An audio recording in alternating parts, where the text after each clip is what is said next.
Boa noite. Boa noite. Que a paz de Jesus esteja com todos nesta noite tão abençoada, que podemos nos reunir aqui de portas abertas. Isso eu gosto sempre de trazer à nossa memória, a nossa lembrança de que nós vivemos num país, nós temos algo tão maravilhoso que é a liberdade de culto. A liberdade de a gente poder professar a fé que nós quisermos. E aproveito nesse momento, lembrando isso, agradecer a Deus essa bênção que nós temos. Pois existem pessoas no mundo que não vivenciam essa experiência como nós vivenciamos. Então sejamos muito gratos a essa terra, ao nosso país, por possuirmos isso. E sempre que passarmos pela porta de um templo, em que vemos os nossos irmãos das diferentes denominações ali congregados, elevando o seu louvor a Deus, o seu agradecimento, os seus pedidos, que nós também agradeçamos a Deus por eles terem essa liberdade. Nós que usufruímos muitas vezes desses bens da sociedade, desses direitos, nem sempre nós lembramos o quanto isso é importante para nós. Porque ao longo da história da humanidade, quantas pessoas não tiveram essa possibilidade de expressar livremente as suas ideias, de compartilhá-las, de se reunirem em paz, fraternalmente. E hoje ainda no mundo, em muitos lugares, existem irmãos enfrentando grandes dificuldades para cultivar as suas crenças, as suas ideias. Que Deus possa protegê-los nesses momentos em que eles buscam, unidos ali, de alguma forma, se ligarem a Deus dentro dos seus sistemas de crença. Felizmente, na doutrina espírita, nós reconhecemos isso, de que Deus se faz presente em todos os lugares, e quando o homem está ali reunido, de coração, buscando esse entendimento, mais intensamente ele percebe essa presença divina. E a busca de Deus é a longa trajetória que o homem vem fazendo em todo o seu longo processo evolutivo no planeta. Segundo os pesquisadores da evolução humana, admite-se que a espécie humana está em evolução no planeta por volta de 200 mil anos. Um pouco mais, um pouco menos, depende dos registros, dos dados que vão obtendo através do registro fóssil e outras evidências evolutivas.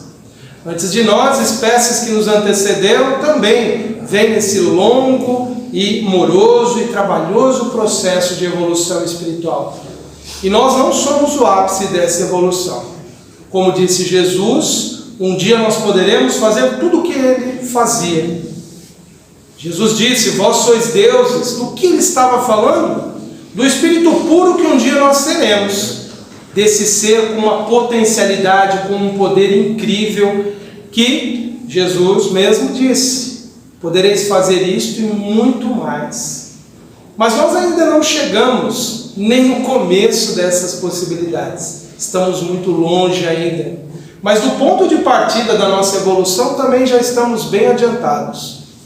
E quando nós percebemos em nós alguns valores, algumas virtudes, ainda que pequeninos, representa um longo trabalho de evolução que nós estamos realizando no planeta já há milhares de anos.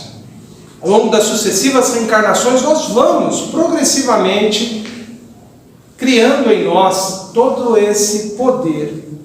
E acreditem, nós já somos dotados de muitos potenciais que por nós assim parecem irrelevantes, desapercebidos. Quando alguém nos fala num momento de crise, num momento de dor, de sofrimento, faça sua prece, faça sua oração, a gente fala, isso não adianta nada. E a gente nem percebe o poder que isso tem. Uma prece que parte de um coração fervoroso consegue muitas coisas. Pode produzir mudanças, nem sempre prontamente visíveis, embora existam casos assim que possam acontecer. Me recordo de uma história de família da minha bisavó, uma fiel da Igreja Congregação Cristã no Brasil, e ela então passou por uma experiência muito triste de ouvir de alguém que as feridas que ela trazia nas pernas eram assim repugnantes. Faziam ali um incômodo, porque exalavam o cheiro. Imagine isso há décadas atrás. Não havia tratamento, não haviam os antibióticos como hoje existem. E ela ficou muito sensibilizada com a própria dor, com o próprio sofrimento, e ela passou uma noite inteira orando. E ela, na manhã seguinte, apresentou a cicatrização nas pernas. Mas como assim? Foi por causa da fé dela, por ser de tal igreja? Você aqui espírita falando do testemunho de uma pessoa de uma outra congregação? Sim, porque nós sabemos que a fé, independente do rótulo exterior, tem um poder incrível.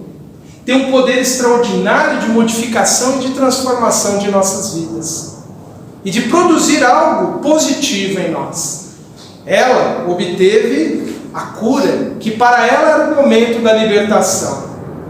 Era a última prova que ela tinha que experimentar, era sentir-se discriminada por uma enfermidade que provocava uma sensação desagradável em quem observava, em quem sentia a presença dela. E nós, na doutrina espírita, entendemos isso. Que nós obtemos a nossa cura quando aprendemos com aquela experiência que nós estamos vivendo as lições possíveis que ela nos traria. Por isso que antes de pedirmos a libertação de um sofrimento, a libertação de uma dor, de uma dificuldade, de uma prova, de uma expiação, pensemos: eu já aprendi tudo o que essa lição me traz? Será que eu já consegui assimilar essa lição divina? Porque por muitos anos nos falaram que as dores e os sofrimentos eram maldições, eram castigos, era fruto do pecado original. Mas felizmente nós entendemos e aprendemos com a doutrina espírita que dor, sofrimento, não é uma vingança divina, não é uma punição simplesmente para te castigar pelo mal que você fez, não é a herança de um ancestral que você nem conheceu. A dor, a enfermidade, o impedimento, a luta é sempre resultado daquilo que nós semeamos no caminho. E alguém levantaria o questionamento: mas Antenor, como pode ser o bebê recém-nascido que nasce com a enfermidade? Ele é recém-nascido nesta vida, mas ele é um espírito milenário que já viveu inúmeras outras. Dessa forma, ele mesmo trouxe para si a dor e o sofrimento que ele experimenta. E alguém diria também: mas isso não é crueldade de Deus? Permitir que um ser tão frágil, ainda inconsciente, possa passar pela dor, possa passar pelo sofrimento, se ele ainda nem é capaz de entender tudo isso? Se tivéssemos uma única vida, sim, seria crueldade. Mas todos nós somos espíritos milenários. E como espíritos temos uma consciência muito maior do que essa que nós temos aqui como encarnados. Então aquele bebezinho lindo, amoroso, que nós temos tanto afeto por ele, gostamos tanto daquele serzinho, é na verdade um espírito milenário, que já viveu inúmeras vidas, já experimentou de muitas situações diversas e criou para si resultados que refletem tanto no seu corpo físico, quanto nas condições de vida que ele vai enfrentar. E as experiências que ele vai desenvolver ao longo da sua vida refletirão nessa grande consciência que ele está em desenvolvimento. E à medida que ele cresce, e ele aprende, e ele se desenvolve, todas as experiências serão essa somatória.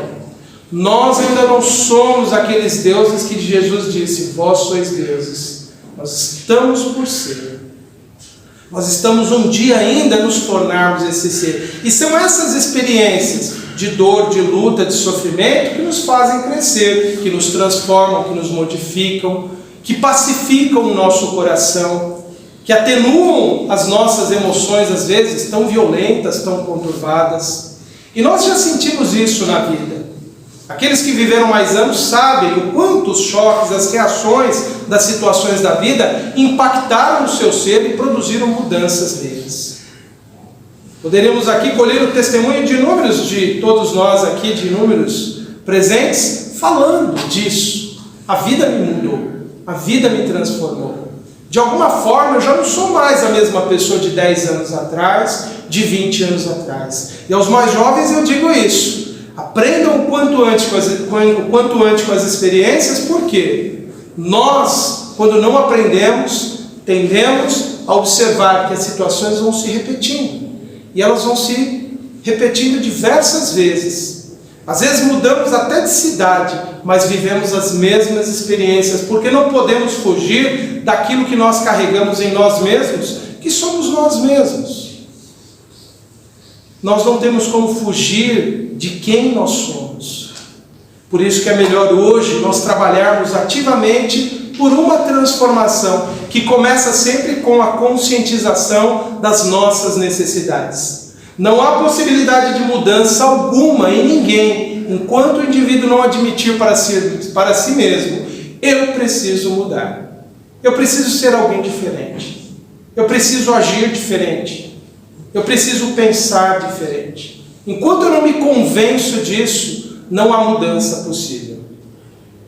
Deus, na sua sabedoria e misericórdia infinita, nos possibilita inúmeras experiências, dores, sofrimentos, lutas, justamente para que a gente perceba essas oportunidades. Mas não é só sofrimento. Ele também nos dá exemplos maravilhosos de pessoas amorosas, de pessoas positivas, de pessoas que são verdadeiros anjos no nosso caminho. E todos nós, quando nos recordamos das pessoas que fizeram parte de nossas histórias, nós lembramos de pessoas que nos fazem pensar: vale a pena ser um pouco melhor do que eu fui, por essa pessoa, pelo bem que ela me fez, pelo amor que ela me dedicou. Então Deus nos oferece infinitas possibilidades de aprendizado e crescimento, infinitas experiências. É que muitas vezes nós não aproveitamos, e aí necessitamos da dor, do sofrimento e geralmente das doenças, que dentre todas as necessidades humanas talvez seja aquelas que mais nos aproximam de Deus. Quantos de nós não procuramos a religião buscando uma cura que a ciência não pôde nos dar ainda? E hoje até mesmo a ciência diz que a fé do indivíduo é preponderante no processo de cura, é decisivo. E há estudos que apontam até mesmo que, se o paciente não confiar no tratamento médico, ele interfere nos resultados desse tratamento. Se ele não acreditar na potencialidade de uma medicação alopática, esses medicamentos que a gente compra na farmácia, pode haver uma interferência na ação dessas substâncias químicas no nosso corpo. E alguém perguntaria: como isso é possível? Não é química agindo na química celular? Por que é interferido pelo quanto eu acredito na eficácia dela? Como é possível um simples comprimido de placebo, que nada mais é do que um material inerte, inócuo no nosso corpo, que às vezes é amido de milho, faz parte dos experimentos científicos para testar a eficácia de um medicamento, produzir a cura em alguém porque a pessoa acredita que está recebendo a medicação correta. Então observem que o poder da fé na cura já é reconhecido até mesmo no campo da ciência. Mas esse assunto, para nós da religião, não é novo. Já sabemos, com a doutrina espírita, com o Evangelho de Jesus, que a fé é fator fundamental em nossa cura. E é por isso que eu convido vocês hoje a acompanharem essas reflexões e dar título à nossa palestra de hoje. Acredite em sua cura. Acreditar na possibilidade de obtermos cura. Vamos falar de muitos exemplos de cura de enfermidades físicas. Mas a cura das nossas enfermidades emocionais, espirituais, também passa pelos mesmos princípios que vamos trazer aqui. Certamente todos já ouviram, uma vez ou outra, ou várias vezes, essas mesmas passagens do Evangelho, que eu recordarei com vocês e mostrarei para todos nós como podemos perceber nessas vivências de pessoas que conheceram pessoalmente Jesus, como elas puderam produzir a cura das suas enfermidades. Porque ali, embora Jesus fosse o agente decisivo para a cura, existia algo que partia dessas pessoas. Vamos começar no primeiro caso muito significativo, que é o da mulher hemorrágica. Certa vez, Jesus, a caminho da casa de um homem desesperado que queria a cura da filha, caminhando, cercado pela multidão, uma mulher se aproxima dele. Ela, que já era hemorrágica há muitos anos, tinha um sangramento permanente ela pensou: se eu ao menos tocar nas vestes de Jesus, eu serei curado. E isso aconteceu. Para nós espíritas não é apenas fé isso. Nós sabemos que este fenômeno é plenamente possível. Não precisamos apenas crer por crer. Bastam aí os inúmeros médiuns de cura que se apresentaram desde o final do século XIX até o presente, mostrando que há algo no ser humano que pode ser transmitido de um para outro, que podemos fazer essa transfusão.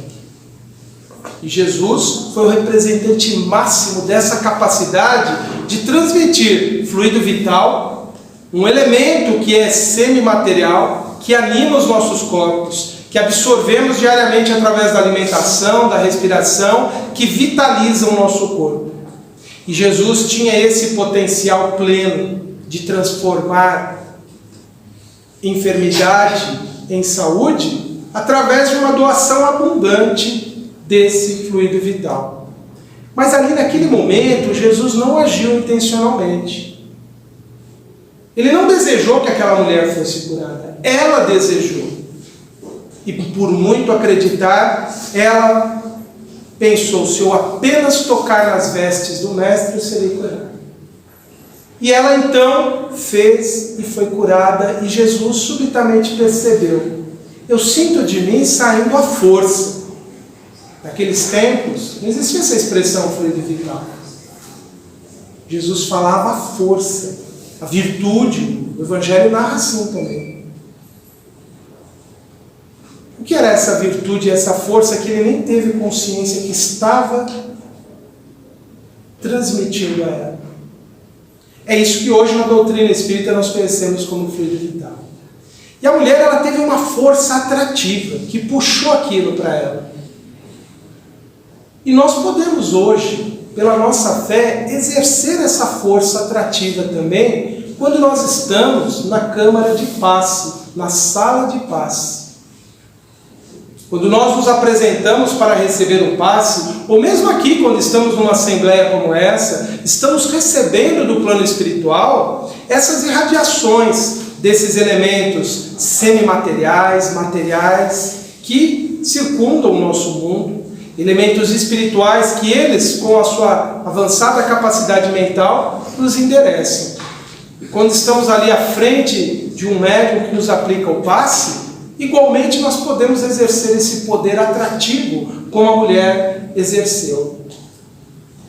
O problema é que muitas vezes a gente se põe para receber o passe cheio de dúvidas, cheio de questionamentos, cheio de: será que isso aí funciona? Eu estou aqui porque minha amiga me trouxe, mas o que é essa coisa esquisita que estão fazendo aí? Eles falam que cura, que modifica.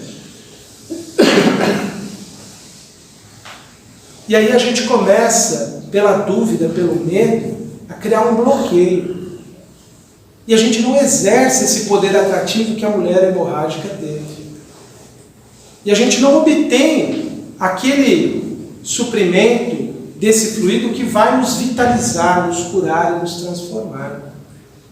Às vezes a gente não gosta muito da pessoa que está aplicando o passe.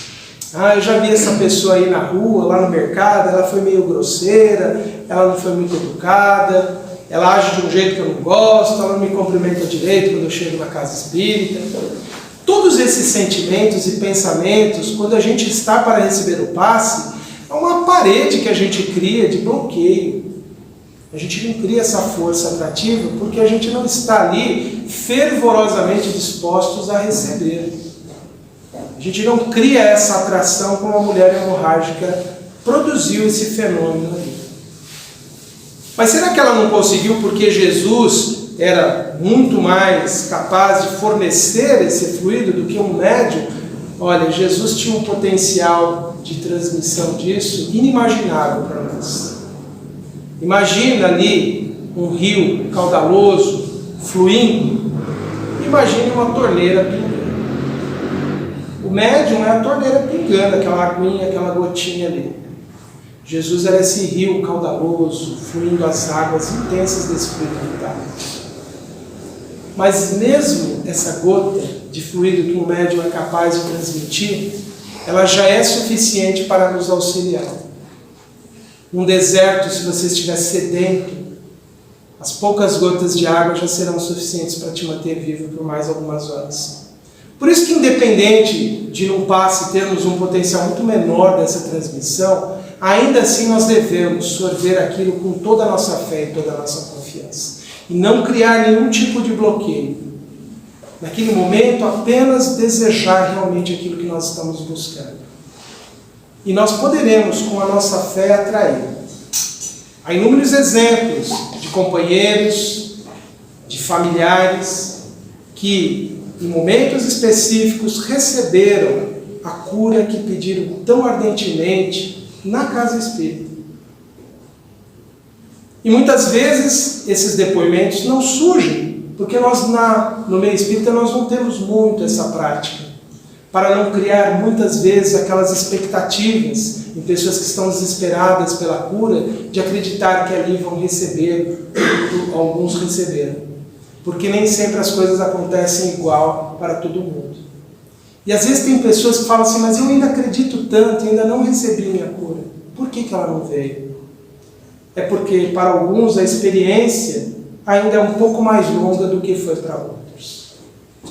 Para alguns ainda é aguardar mais um tempo até obter a sua cura, demora um pouco mais.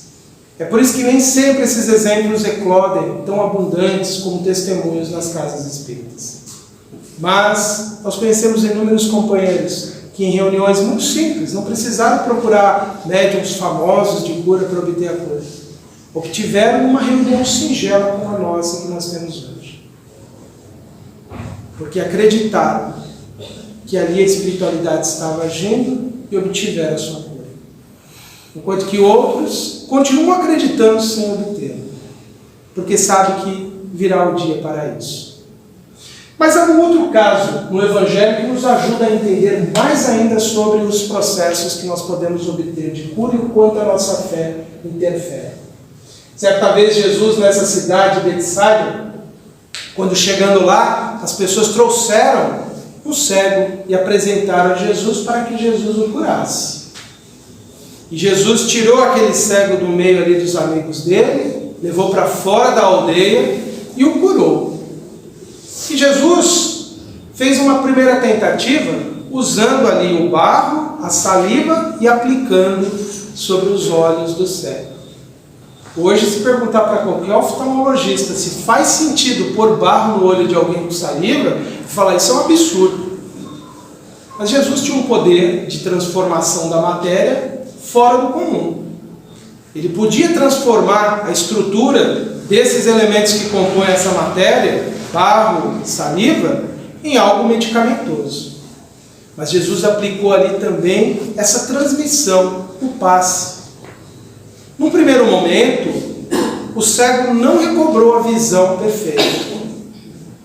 Ele disse para Jesus que estava vendo as pessoas como se as pessoas fossem árvores. Ele tinha uma visão distorcida. E aí Jesus mais uma vez aplicou as mãos. Veja que neste caso Jesus não curou instantaneamente. Precisou uma continuidade.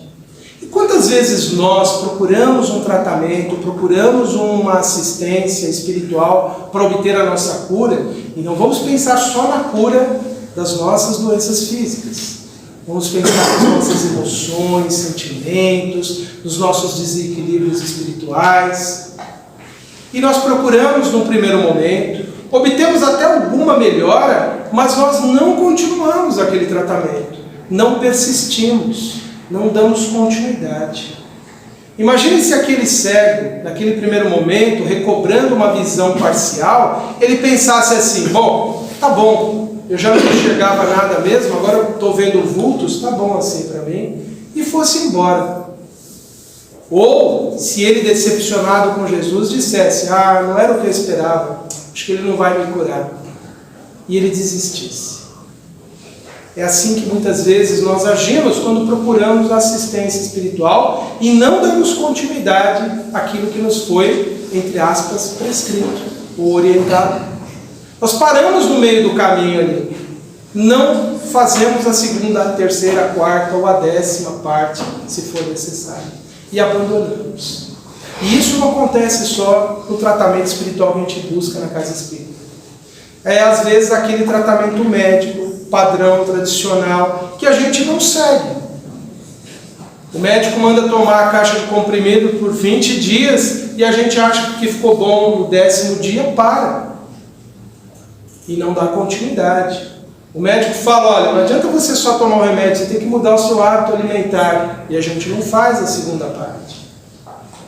Tudo demanda continuidade. Tudo demanda a gente continuar acreditando e insistindo. É lógico que no caso da medicina, existem muitas vezes momentos que falham ali as técnicas, o conhecimento, a própria competência do profissional prejudica muitas vezes o processo. Mas nós não podemos desistir da nossa cura. Se aquele profissional não nos atende e não nos ajuda, vamos procurar outro até conseguir. Mas no caso do nosso tratamento na casa espírita, vamos continuar até o final. Vamos insistir. Se falou para ler o Evangelho em casa, leia o Evangelho, é parte do tratamento. Porque como nós vamos ver, muitas vezes nós só nos curamos das nossas enfermidades ou desequilíbrios se nós realmente produzirmos alguma mudança em nós. Somente aí nós começamos a perceber alguma renovação, transformação em nossa vida. Outra passagem muito importante é a do paralítico de Cafarnaum. Esse homem, que já era há muito tempo paralítico, não conseguia se mover, ouviu de Jesus. Vendo a fé deles, disse: filho, tem bom ânimo, teus pecados são perdoados, ou perdoados te são os pecados. As pessoas ficaram escandalizadas com Jesus quando ele falou assim. Mas Jesus era alguém que podia dizer quando a prova de alguém terminava. Ele conhecia a história espiritual de todas as pessoas que se apresentaram para ele. Por isso que para alguns ele dizia: vá e não peques mais, para não te acontecer coisa pior.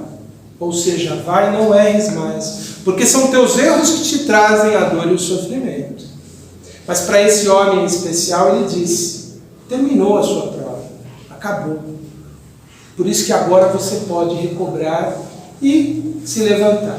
Mas aquele homem ele só pôde ser realmente curado da paralisia porque antes de obter a cura do seu corpo, ele se curara em espírito. Ele produzir a transformação necessária a partir da experiência dolorosa.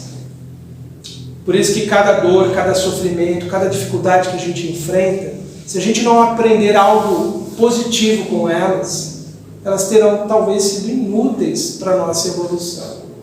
E quando a gente lida com as dificuldades com revolta, com indignação, com acusação, querendo encontrar um responsável para aquilo que nós estamos vivenciando, quando a gente começa a acusar o mundo, Deus, e abriga dentro de nós a revolta e a inconformação, há possibilidade de cura? Dificilmente. Há possibilidade de transformação daquele ser? Não, ele está paralisado. Por isso que antes de a gente se revoltar, de a gente querer encontrar um culpado para os nossos problemas, nós devemos nos acalmar, pacificar o nosso coração. Precisamos nos ligar realmente a essas ideias superiores de vida, lembrando que aqui é um momento transitório, uma experiência passageira. Que aqui nós estamos não para aproveitar a vida como se estivéssemos a passeio, mas a experiência terrena é uma experiência sobretudo de trabalho, que é possível sim ter os momentos agradáveis, os momentos de trégua, os momentos de refazimento, mas ninguém vem no mundo a passeio. Todos nós viemos com um trabalho importante no mundo, importantíssimo. Todos nós temos uma missão de salvamento muito grande. Todos nós temos uma função educativa no mundo extraordinária. Todos nós temos uma necessidade profunda de amar uma pessoa e cuidar muito dela. E corrigi-la quando é necessário, e agir por ela quando é necessário, mas não agir só por ela. Todos nós temos uma missão importantíssima com nós mesmos, de produzir para nós uma experiência positiva de vida. não fazendo tudo o que nós queremos, não vivendo todos os prazeres ilusórios da vida, mas nos educando, nos disciplinando, desenvolvendo potenciais, competências, porque acreditem, gente, cada um de nós é um ser muito especial, porque é único e é um filho de Deus e tem muitas possibilidades em nossas mãos. E acreditem, todos nós podemos ser muito melhores do que nós já fomos até hoje. Todos nós podemos ver a vida com mais alegria, com mais paz no coração, com mais fraternidade, com mais empatia pelo outro. Todos nós podemos nos doar muito mais do que nós já temos feito. Isso não significa que a gente precisa mudar radicalmente a nossa vida de uma forma a nos desgastarmos excessivamente as nossas forças. Basta tudo que formos fazer, fazermos com mais amor, com mais dedicação, com melhor boa vontade. E a gente não precisa mudar absolutamente nada em nossa rotina. Basta a gente abençoar as experiências que nós temos. Para muitos tem sido um fardo muito grande o trabalho, a profissão. Para muitos, a rotina doméstica é esse fardo. E a gente esquece que essas experiências que nós vivemos são as mais importantes para a nossa evolução agora. Tem pessoas que não estão aproveitando a sua vida, que é maravilhosa agora, porque estão sonhando com um futuro. E é bom e necessário sonhar com o futuro. Mas até ele acontecer, nós temos que honrar o presente da melhor forma que nós pudermos. Da forma mais assim, serena e tranquila. Se hoje eu preciso limpar o chão para sobreviver, que eu faça isso com amor, porque é necessário limpar o chão. Se hoje eu preciso habitar um lugar que não é aquele modelo de casa que eu gostaria de ter, mas ali é um espaço sagrado, Deus habita ali comigo. Então eu preciso agradecer aquele lugar, por mais singelo que ele seja. Percebam que a gente não precisa produzir transformações radicais em nossas vidas para obter uma nova vida. Depende tudo de como nós vemos, de como nós interpretamos a vida que nós temos, de como nós sentimos o que estamos experimentando. Mas Atenor, tem hora que é tão difícil produzir isso. Tem hora que não é fácil, porque as provas são duras. Porque às vezes no lar, que até não me incomoda de a parede não ser rebocada, de ter goteira, mas é um inferno, porque as pessoas estão ali sempre brigando. Mas também ali, essas pessoas foram aquelas que a providência divina permitiu nos reunir ali, para que nós desenvolvêssemos uma outra capacidade de entendimento e de compreensão. Que nós fizéssemos algo diferente por elas. E que muitas vezes vai ser apenas deixar de condená-las por elas serem tão difíceis quanto elas são. Apenas aceitá-las nas suas limitações, nas suas imperfeições. Apenas reconhecer que são seres que ainda não encontraram o seu melhor ainda, e um dia encontrarão. Porque se há uma sina para o homem, se há um destino, é se tornar um dia um ser de luz. E todos serão. Só que enquanto a gente vê a outra pessoa sempre só no presente, fica realmente insuportável. Vejamos o futuro dessa pessoa. Para não odiá-la agora, para não detestá-la, para não desejar o mal dela. Porque todas essas emoções conturbadas nos fazem mal. E fazem mal nessa relação que nós temos com eles. E há lares que nunca ficam pacíficos, porque até aqueles que se sentem injustiçados, oprimidos, também estão mentalmente com a sua revolta, o seu ressentimento, a sua mágoa, contribuindo para aquilo. Por isso que os Espíritos insistem tanto conosco. Perdoe. Desculpe.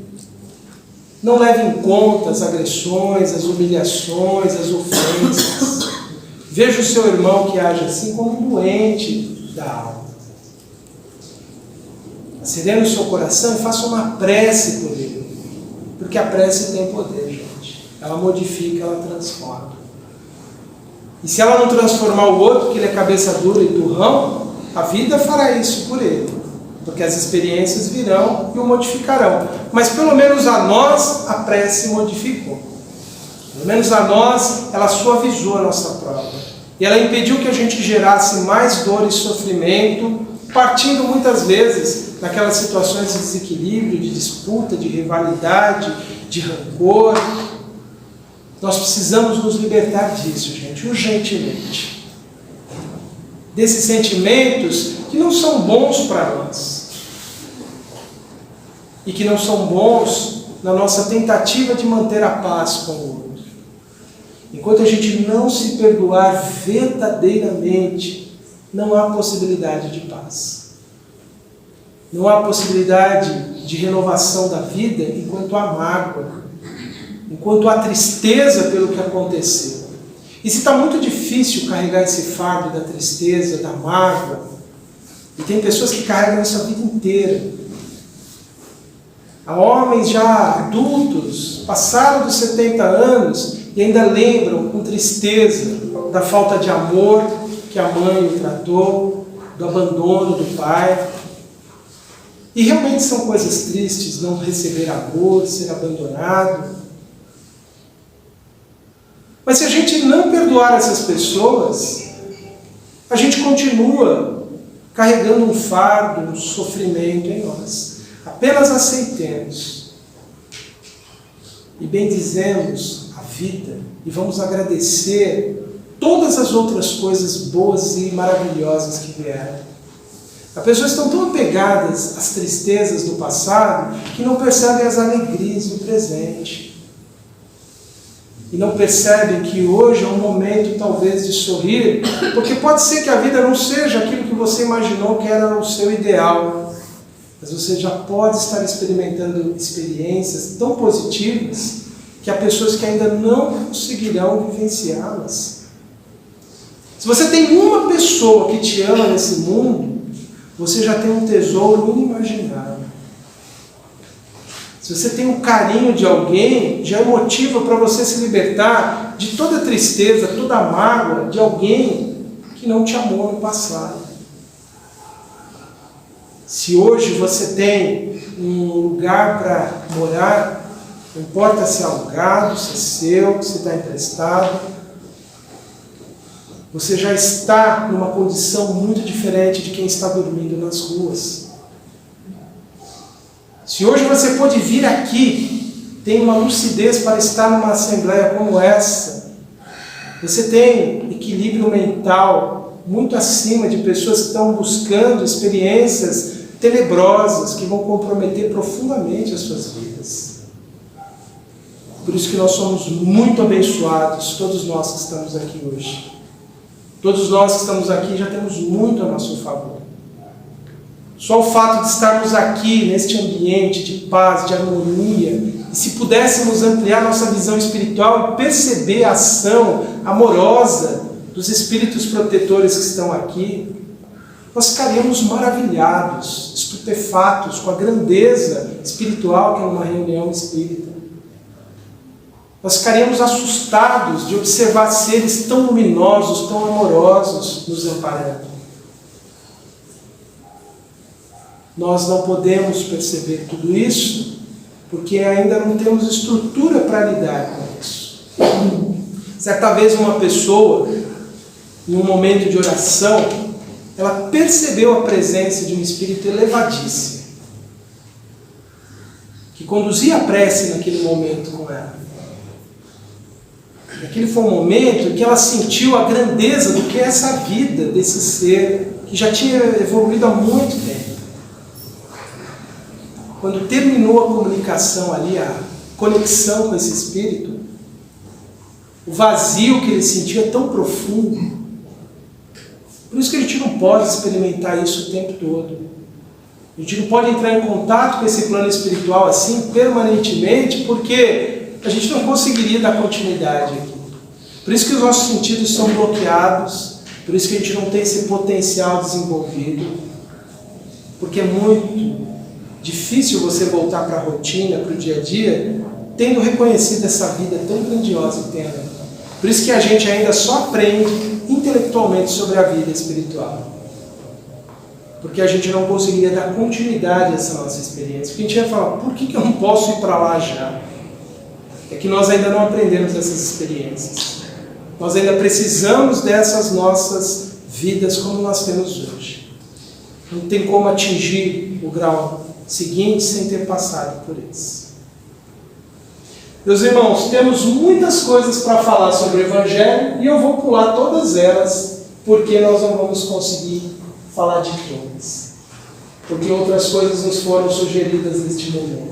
Quero só trazer esse último exemplo do Evangelho, antes de irmos para a conclusão, para falar o seguinte. Certa vez, essa mulher foi apresentada a Jesus, e era a mulher que já estava há muitos anos curvada, ela não conseguia se levantar.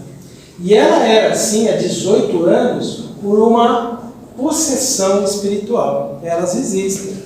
Espíritos que causam enfermidade. E Jesus a curou naquele momento, porque também a prova dela se encerrara naquele momento. E muitas das nossas enfermidades são de natureza espiritual também.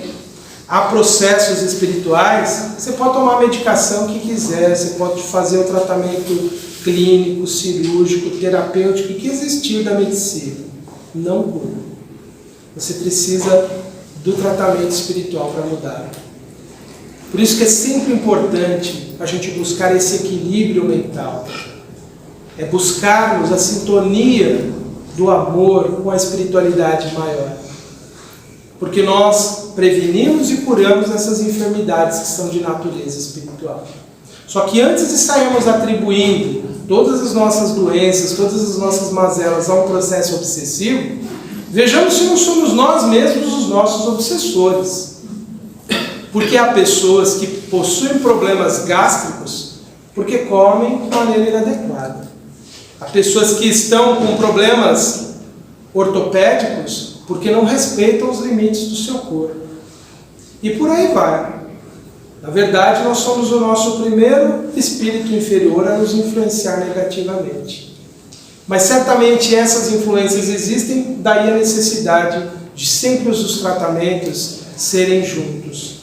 A medicina terrena cura as células na sua organização, no seu funcionamento, cura os órgãos, mas o tratamento espiritual é fundamental para curarmos a causa espiritual dessas enfermidades, que pode ser uma influência obsessiva, como também pode ser um desequilíbrio que nós mesmos geramos, porque a nossa mente, sintonizada com pensamentos de ordem inferior, atraem para nós sempre algum tipo de prejuízo para o nosso corpo.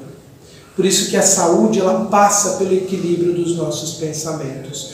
Por isso que vi, na segunda-feira, numa reunião como esta, em que nós adquirimos outras ideias, outros pensamentos, nos sintonizamos nesse clima de harmonia, de paz, é um tratamento também para nós. Por isso que precisamos todos, progressivamente, abandonando coisas do mundo que nos remetem à inferioridade.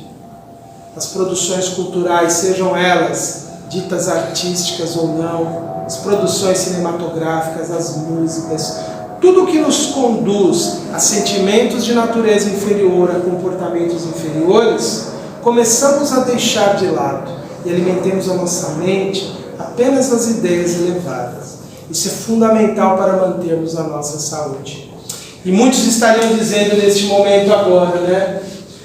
Como ficam as nossas provas e expiações pelas doenças? Será que se nós tivermos muita fé nós poderemos curá-la? Será que a gente consegue vencer essas provas? Esse senhorzinho que vocês estão vendo aqui é um espírito que deu uma comunicação muito interessante, isso lá no século XIX, que se encontra no capítulo 20 do Evangelho segundo o Espiritismo, capítulo 8, é o item 20. Eu recomendo que todos leiam integralmente a comunicação dele. Mas o que eu quero trazer aqui do que ele diz é o seguinte: ele tinha sido evocado para curar uma jovem cega. Ele era um espírito que já tinha uma fama, quando encarnado, como uma pessoa de grande capacidade de cura. E ele faz uma série de recomendações sobre a cura, E ele diz algo para aquela jovem que tinham apresentado para ele curar, falando o seguinte: olha, nas vossas aflições, voltai sempre os vossos olhos para o céu e dizei do fundo do vosso coração: meu Pai, curai-me, mas fazei que a minha carne seja castigada, se necessário, para que a minha alma se eleve para vós com a brancura que possuía quando a criastes. Após esta prece, meus bons amigos, que o bom Deus sempre ouvirá, a força e a coragem vos serão dadas, e talvez também a cura que temerosamente pedistes, como recompensa da vossa abnegação. E para a jovem que era cega e que ele estava ali para tentar curá-la, ele disse: farei de tudo o que me for permitido em teu favor. Mas, por tua vez, ora, e sobretudo pense em tudo o que venho de dizer-te. Vianney, ele poderia estar dizendo isso para nós hoje. Será que seremos curados ou não? Eles, os espíritos amigos que estão aqui, tentarão fazer tudo o que é possível. Mas eles diriam como Vianney: nós, por nossas vezes, pensemos em tudo que ouvimos nesta noite. Reflitamos em tudo que nós temos aprendido sobre vida espiritual e verifiquemos se nós já estamos prontos realmente para sermos curados, ou se ainda precisamos dessas experiências que nos contêm, que nos restringem. Certamente eles estão aqui operando por nós tudo o que é necessário, mas a cura mesmo virá de nossa transformação interior. E eu desejo então que todos possam encontrar essa verdadeira cura, mas continuem acreditando e lutando e trabalhando para que alcancemos todos nós essa cura integral. Que Jesus os abençoe a todos. Muito obrigado. Quem quiser estudar mais o tema, capítulo 15 de A Gênese e os Milagres segundo o Espiritismo. Todas as curas de Jesus estão bem analisadas lá por Allan Kardec.